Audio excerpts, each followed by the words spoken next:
Okay, go. Okay, this is lesson 20.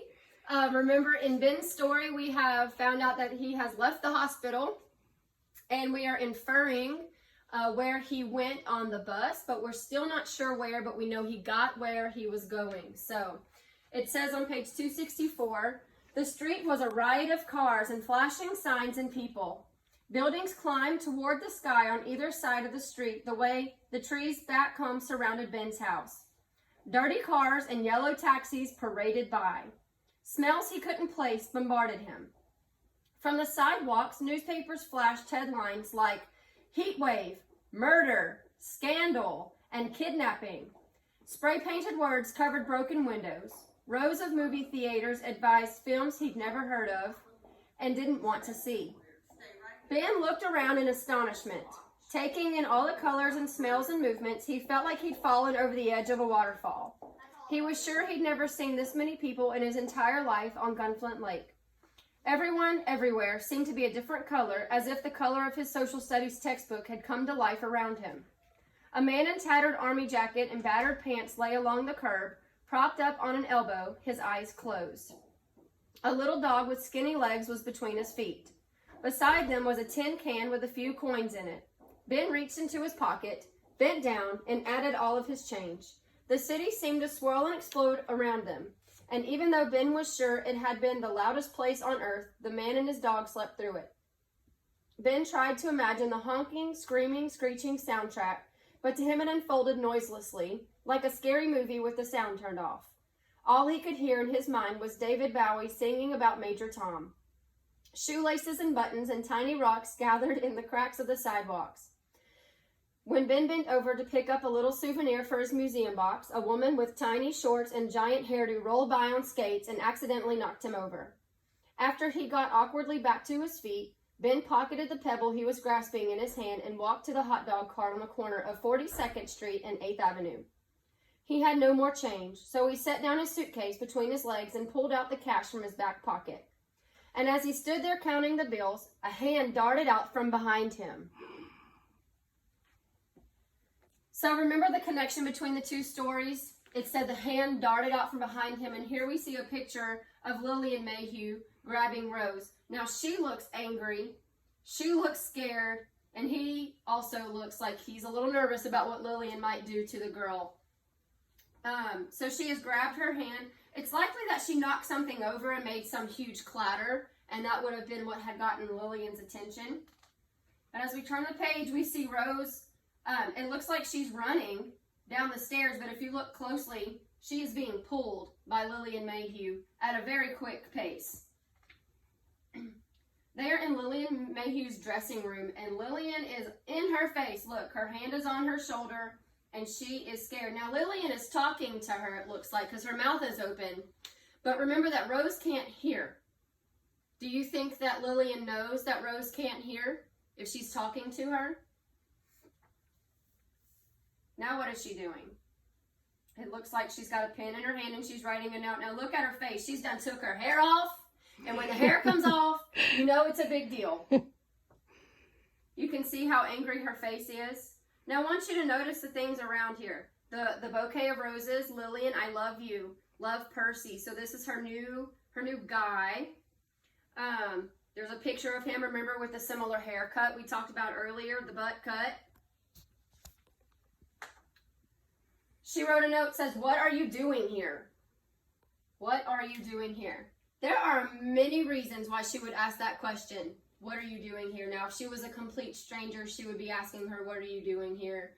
But she wrote it in written communication.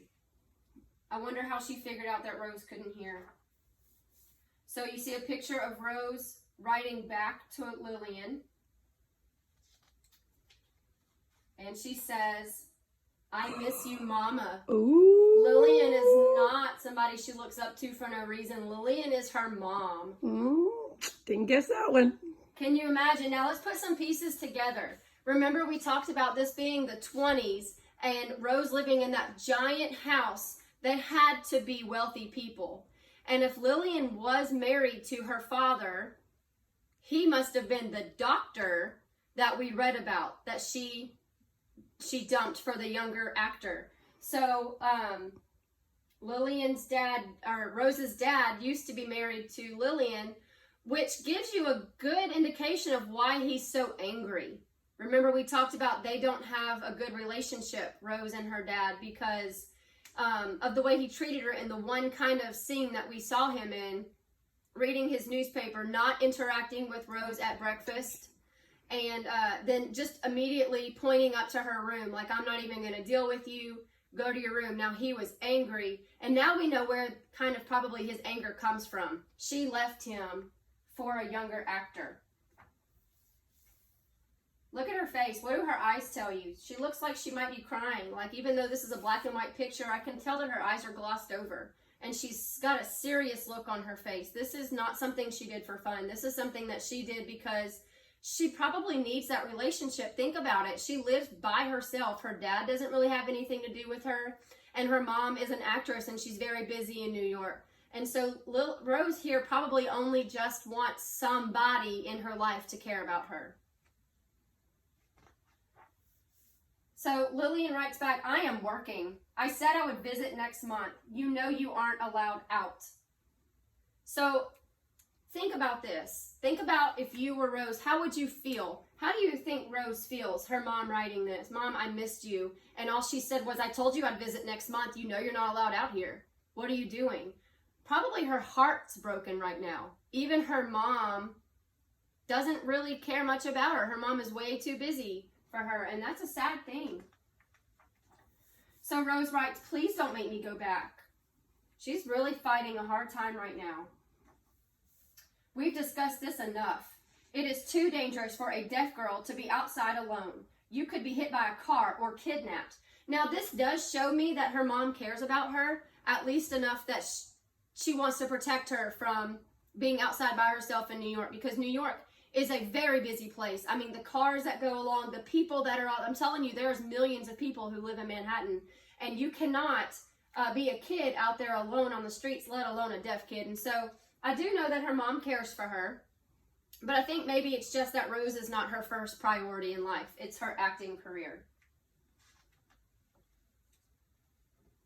So remember, her mom said that you could be hit by a car or kidnapped, and Rose says, so could anyone. It's not just me because I'm deaf.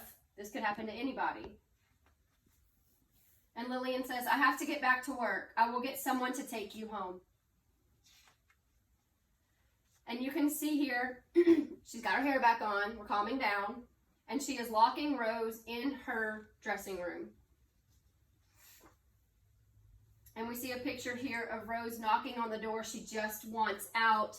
She just wants to be part of her mom. Now, Rose doesn't do very well locked in her room, does she? How well do you think she is going to be locked in this room? Can't trust her. Can't trust her. She's going to knock over something. She is going to make a mess out of something. You just wait. Okay, that is the end of where we're going to, this is where we're going to stop here for lesson 20. Here, right? Here. In your packet on Google Classroom, you have the theme chart.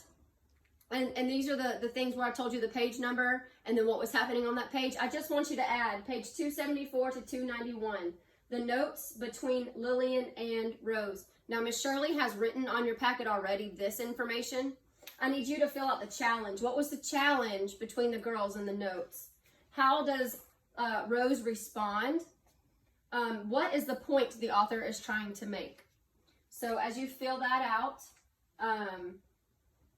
I know it's hard to use text talk because you don't have a book, but you can kind of summarize things that are going on. And you can still use, according to the pictures. You don't have to tell me the page number because you don't have the book. So just try your best. And if you have any questions, reach out to us on Dojo.